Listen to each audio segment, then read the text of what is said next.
See, I lost my father when I was 5 years old. Okay.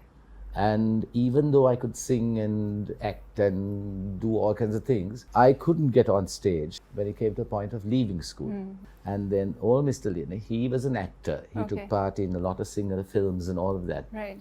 And he showed me a picture, right, of a Tower Hall theatre production, Right. where he was the main person. He showed me in the corner, he said, "That's your father." Can you tell me a little bit about when you set up the Workshop Players? How old were you Yeah. at that time? And what was your goal? Because the Workshop See, Players is known for huge productions, Yes, like massive very ones. big productions. How do you pull it off? Kalakirti, Jerome Lakshman De Silva. Yes, Kalakirti, yeah. I consider you the godfather of English theatre, and you've also made a lot of impact in Sinhala theatre. Sinhala, now your involvement has expanded to television and stuff like that as well. And that was the beginning of it all. So that it was on January 10th, 1970, that I first read the Lionel Wendt boards. Wow, first time. And that was the beginning. And so that is why now it's my 53rd year in theatre in Sri Lanka.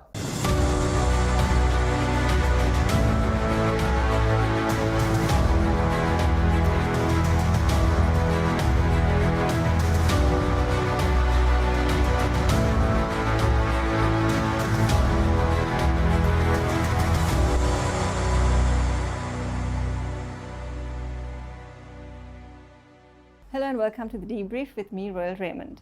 I have with me today someone I've known from childhood, although I haven't been a part of his life or his world. Someone who's very popular in both the English and the Sinhala theatre circles. Kalakirti, Jerome Lakshman De Silva. Yes, Kalakirti, yeah. Had you forgotten about that? Well, it's not something you it use. is foisted on me every now and then, like it was foisted At that point. in 2019. Jerome, I'm very happy to have you on the show. I've been wanting to talk to you for a while now. But before we get into what you're currently doing and what you're looking forward to in the future, I want to take it back to your start. When and how did you get involved in theatre? And also, when you got into theatre, what was the theatre landscape at the time? Because for me, you are the godfather of Sri Lankan English theatre. What was the landscape at the time? What did you have to come and change? Well, it was actually 1970, after I made the transition from St. Joseph's College to St. Peter's College for my A-levels. Because at that time, the system of education was changing, and it was going to be only Sinhala and Tamil. So that the English levels, the English medium students had to cross over for a few years. So I left St. Joseph's and I went to St. Peter's. Of course, at St. Joseph's at that time, in 1969, yes, a long time ago, right? There was no choir, there was nothing. Right. But when I went to St. Peter's, Father Clever Pereira was there, was famous. I mean, he was the most famous operatic tenor in the country. Okay. And he had St. Mary's Gold Group and also the Peterite Choir. Wow. So because I could sort of talk a bit proper, he thought I could sing proper. And he's the one who pulled me out of the confines of singing in the bathroom to singing on stage. And I guess that was the beginning of my whole life changing, because everybody thought, and even I thought I was going to be a doctor. Oh, really? So Yes. you were planning to be one of those four? And then it was a complete, Yeah. of course I did. Yeah. I never studied arts, I never studied literature in my life. Right. Right, so it was very tough for the future that I was getting Planning. into at that time. Yeah. And then at that time I had a classmate of mine who was a Wendy Watmore pupil. And Wendy Watmore was doing The Boyfriend in 1970 for the refurbishing and the renovating of the Lionel Wendt Theatre. At that time, the Lionel Wendt Theatre didn't have a balcony. Right. And there were just two driveways on the side. Right. And that was it. There Hard was to no imagine. rehearsal room or any of that corridor on that side. So she had asked him to find out if there are any people who sing. So he came and told this to me. And I went, 1969 that was. And then I became a part of a production of The Boyfriend. Right. That was when Christine Thambimuttu and all those people, including Tracy's dad, right, Monty Holsinger, all came on stage. Yes, and that was the beginning of it all. So that it was on January 10th, 1970, that I first read the Lionel Wendt boards. Wow, first time. And that was the beginning. And so that is why now it's my 53rd year in theatre in Sri Lanka. Wow, that's quite a history Yes. to have sustained for so long also. But what I also want to ask you is family. Let's talk about your family. Is anybody else in theatre? Are you the only one who got into? Do you have any kind of theatre background? Absolutely Nothing? not. And unfortunately, there isn't anyone who's following also right. amongst my nieces and nephews. Yeah. They dabble in it for a bit, but nothing else. Apparently, my father had been a guard or something, because when my sister married, my sister's married two brothers, the Lianages. And then old Mr. Liana, he was an actor. He took part in a lot of Sinhala films and all of that. Right. And he showed me a picture, right, of a Tower Hall theatre production, Right. where he was the main person. He showed me in the corner, he said, "That's your father." Oh, so there has been. See, what I There also has find is been a sometimes little- there's a skip in generations, Yes. right? Like, and then you get. I'm sure there'll be generations ahead. Right. And, so that was how it was. Right. And so I came up also in a family that were not really interested in theatre. Of course, now they are. They never miss anything Yeah. of what I do. Yeah. And they are actually proud of what I do. But then at that time, because I'm the sixth in the family, Right. I have 3 elder brothers and 2 Sisters. Yeah. And there was a gap between the one who's before me. Right. And I was like the mistake. I came 7 Sometimes. years later. Yeah.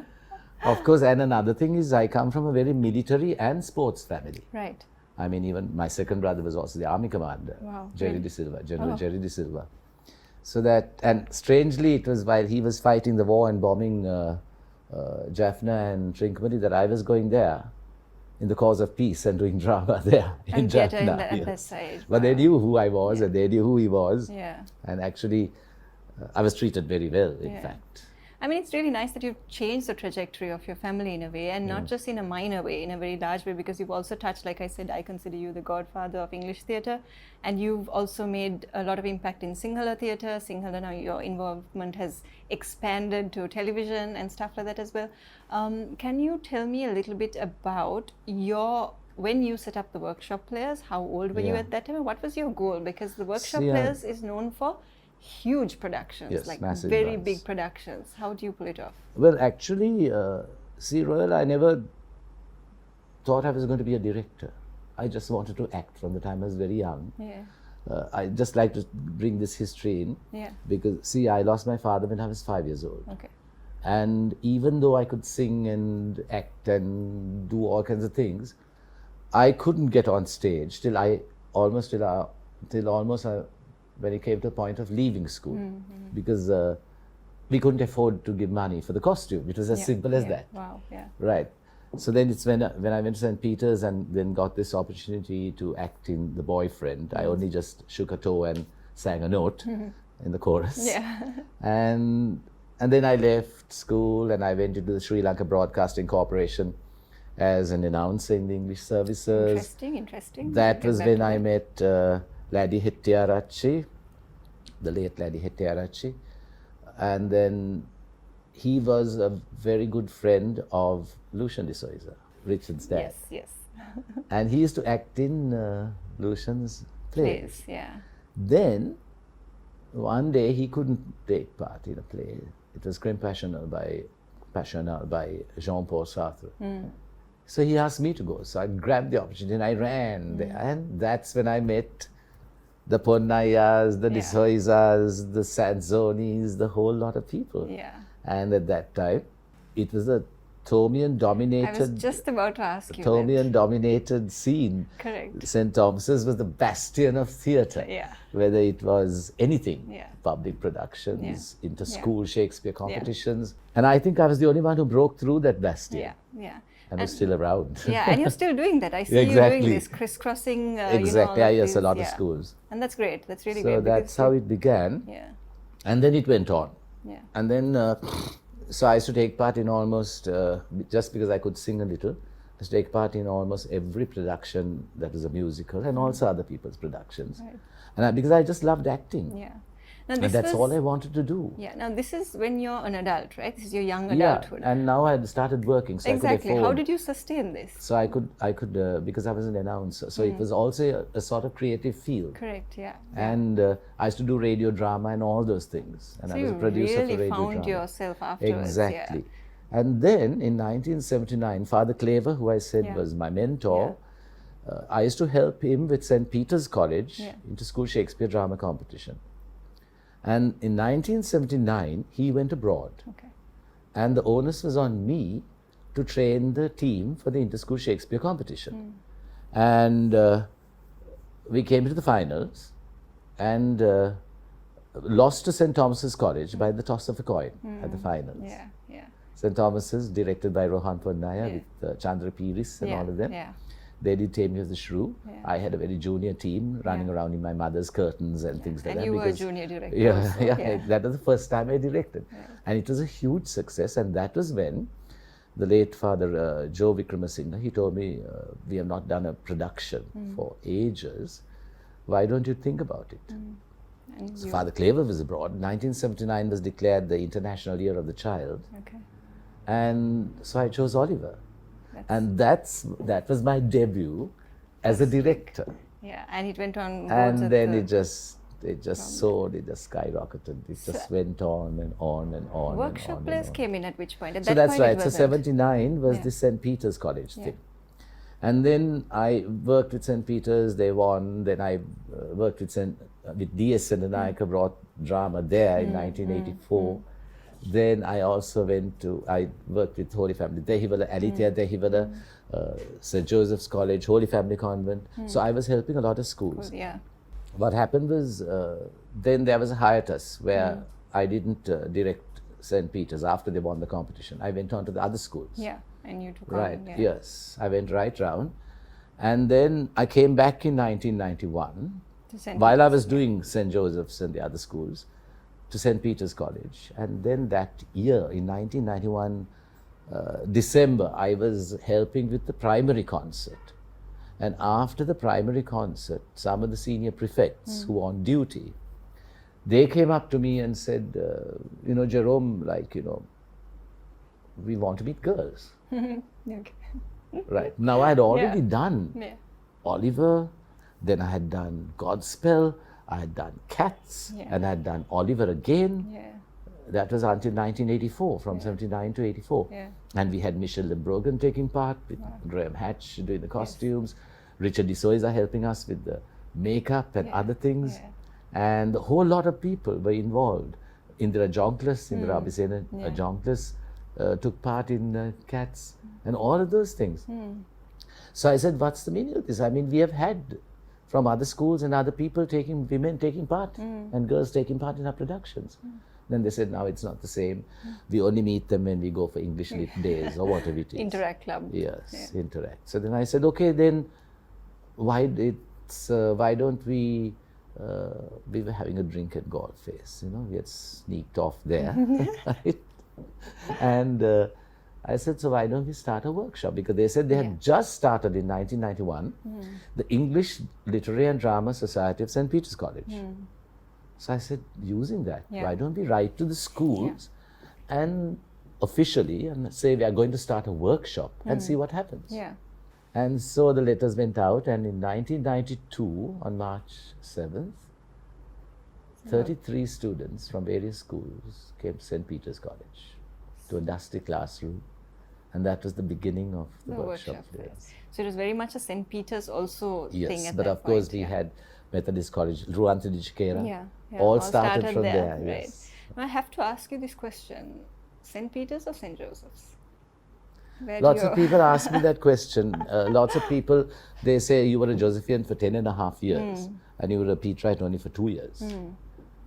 But if you think about it, as I said earlier, I mean, I did nothing at St. Joseph's College. Right? I was the little girl in the classroom. I used to be bullied and quiet and in a corner. It was after I went to St. Peter's, all I did was take part in the elocution competitions. Right? When I went to St. Peter's, they already, you see, St. Peter's, they were very competitive amongst the houses. And they used to put their antennas out to check who is coming in. Because the Josephians and the St. Benedict's College students, the English medium, used to cross over to St. Peter's for A-levels. And the Tamil students from St. Peter's either went to St. Benedict's or to St. Joseph's. So they had already, their antennas had been out. And so they knew that this guy can talk a little. And that was one thing that particular house, Morris House, I remember, lacked it. As soon as I came in there, I had to debate, and I was made the captain of the debating team, got best speaker, got into the choir, won the competition, the singing competition. And it was so funny because I just took off. And I became a totally different person. I even played a bit of raga. Really nice. Just to keep fit and because my class. Great. I mean, it sounds like St. Peter's really gave you every opportunity. Exactly. So although I'm very loyal to St. Joseph's College also, because after that I went back there. And then the year when 2 years after I went back there, in 1995, for the first time, they won the Shakespeare competition after always being runner-up to St. Thomas's. Right. So I mean, anyway, they're brother schools, so I guess So I'm very proud to be a Josephian and also very proud to be a Pete Wright. So talking about the workshop players, did you put out a production every year or how did you No, see the thing is when we started, it was it was like well, boys wanted to meet girls. Quite the social scene. Exactly. And then we became serious about theatre. Right, so it went on for a few months. And then I remember saying, okay, and because Ruanthi and all were very serious about theatre. So we were doing we forgot about this, or I think they forgot about this boys meeting girls business.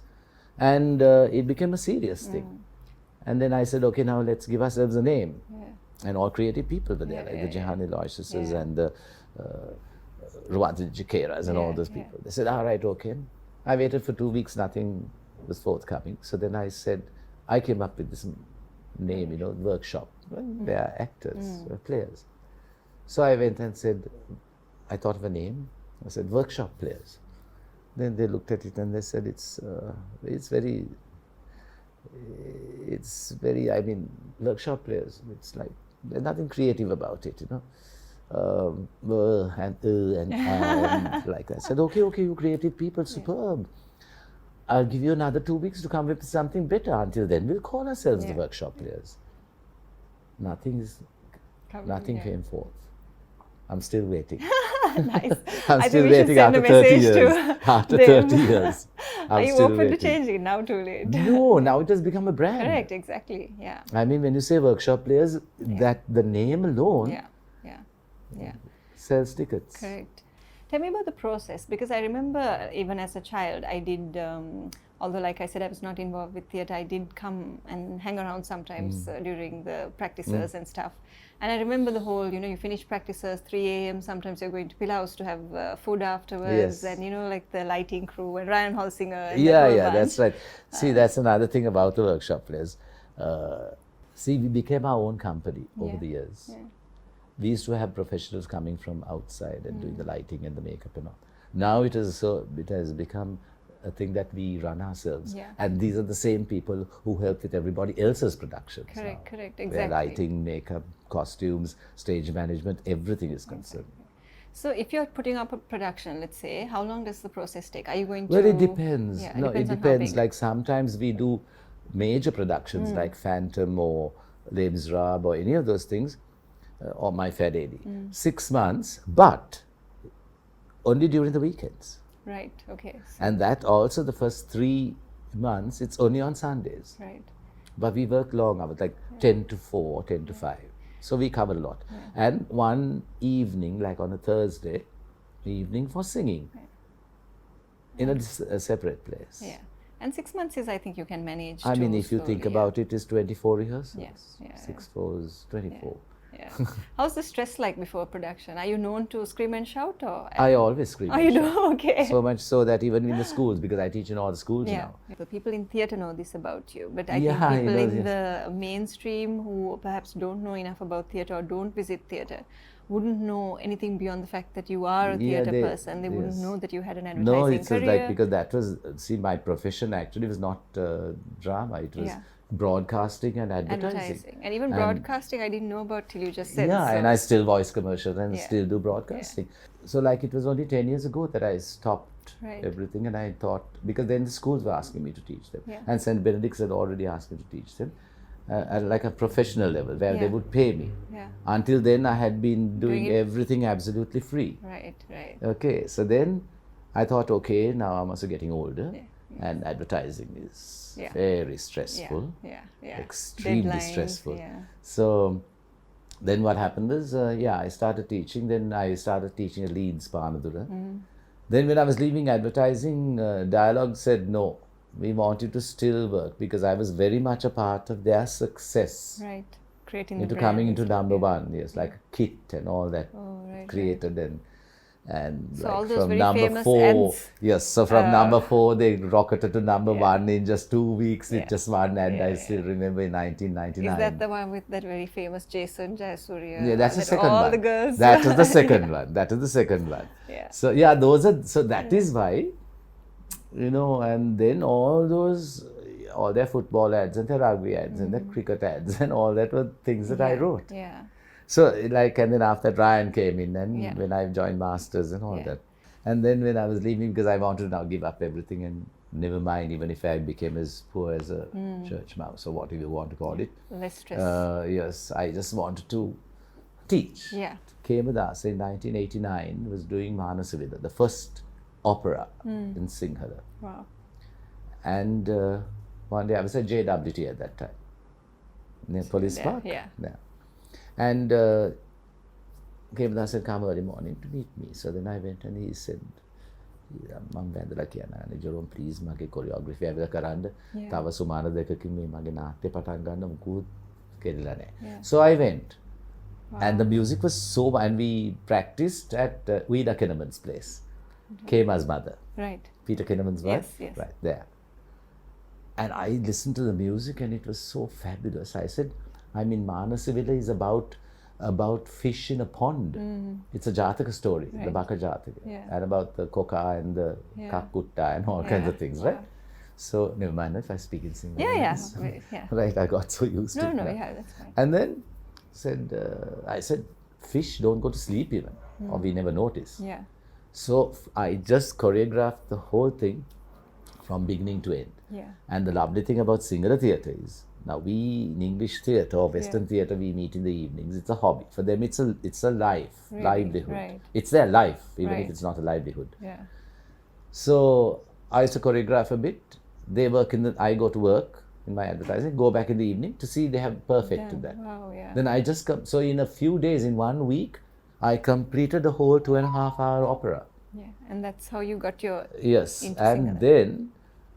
Ever since then, if Kemadasa did anything, he wanted me to be his choreographer. Right. And that's your main bridge into the Sinhala. That's right. And that's why I'm known as a choreographer. Right. Now tell me about this latest part. You're doing a new production. Now, thankfully, you're back after 2 years of COVID-19 disrupting all kinds of plans. That was because, see, the thing was, one day when I was at the Lionel Wendt, some of the Sinhala actors or students from Tower Hall Theatre Foundation, they also work at the Lionel Wendt. You know, they are the ones who look after the place and all that. So they said, why don't you start a workshop for us? Because I was also at that time involved with the Tower Hall Theatre Foundation. You said, So I used to work with them and with all these teachers from all over and students and all that. So why don't we start something here? So then I spoke to Dilrukshi and I said, why don't we do something? Because long ago, Dhammachagoda used to have a workshop here. It was the Lionel Wendt Kala Kendra, Richard D'Souza and all that were in that. Why don't we do something like to give back to the Sinhala theatre, who are the majority. Right, who are the majority. So then, so then she said, okay. And that's how on June 1st, 2019, we started the Lionel Wendt Workshop Players. See, the thing about this workshop was, which I have not even done with the workshop players, it's a very formal thing. It started that way. Because Sinhala theatre people are like that, Sinhala and Tamil theatre people. They want to learn, not just get up there and do a production And have eventually. fun. Yeah. And that was also my idea, because I'd started teaching in the schools. Correct. So because of that, it was not just doing a production or doing a Shakespeare competition. Yeah. It was a training process for examinations and things like that. So I had the syllabuses and all that with me. Yeah. So I started with the practitioners, Yeah. which they'd heard about Brecht, they'd heard about Stanislavski, Yes. they'd heard about Laban, Yeah. but they had never really done it as a practice. So I started tackling the practitioners. Yeah. And at that time, we have to understand that there was no internet. It's only a certain Yes. amount of people who could go there and be exposed to that sort of thing. So you were bringing it to the mainstream here. You were allowing people to be exposed to that, to learn from that. And I feel that that's also what you're doing now, because even when you said with the Sinhala theatre crowd that you're teaching them the practitioners, not only are you teaching them technique, but you're also expanding their knowledge of literature, not just Yes, English literature, yes. but Russian literature and all of And these things. and the thing is, Roel, I had to learn all those. Yourself. Because I was never educated in it. I mean, other than going to help out in a speech and drama school like the Wendy Watmer Academy or anything like, other than that, I've never really undergone formal speech training or drama or singing or anything for that matter, or even choreography. That's impressive that you built So such that, a big yeah, career just, and brand around it. Like, so that in that way, I'm like a bit proud of myself. And do you feel blessed? Do you feel that Absolutely, absolutely.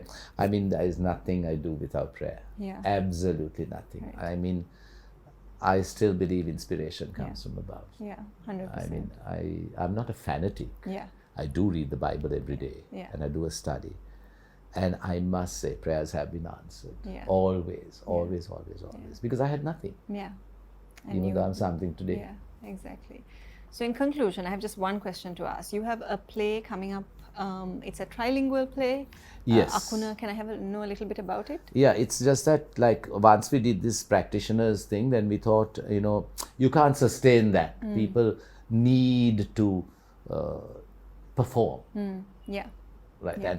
And the most thrilling thing about all these Sinhala and Tamil actors is that, you see, the Lionel Wendt, we take it for granted. The Lionel Wendt is the Mecca of theatre in Sri Lanka. Yeah. All Sinhala and Tamil troops, their eventual thing is to get on that Lionel Wendt stage. That is their ambition. Wow. And this was just open to them. Yeah. Right. From the first day they were on that stage, they worshipped that stage. Right. For them, it was like heaven. Yeah. They had already achieved their dreams. And that's why they are so keen on it. Yeah. So then I thought, okay, now we should work towards a production. Yeah. So we thought, why do we have to do anybody else's? And since I was in advertising, I knew the 5 rules of brainstorming. Right. And so then we scribed it and we came up with all kinds of harebrained ideas, which is the 5th rule in brainstorming. Yeah. And that is what Akuna is. Wow. So that we have the Kashyapers, we have the Lenchinas, the Vijayas, the Kuvenis, the Ashokamalas, the Ashokas, right? All those people, but not those names. Yeah, not those stories. Their names. Yeah. But you're building another story around it. You can imagine who the Kashyapers and the Ashokas are, right? And there's a very strong parallelism with our social and political situation. Yeah. So I thought, okay, Sinhala theatre is like, it's in a bit of a mess, right? Unlike English theatre, it's because they have this, there are certain good productions, but most of it they do because just to get into that festival, to the drama festival, just to win awards, and when they don't win awards, they complain. Yeah. So then I thought, okay, let's do something on our own. Yeah.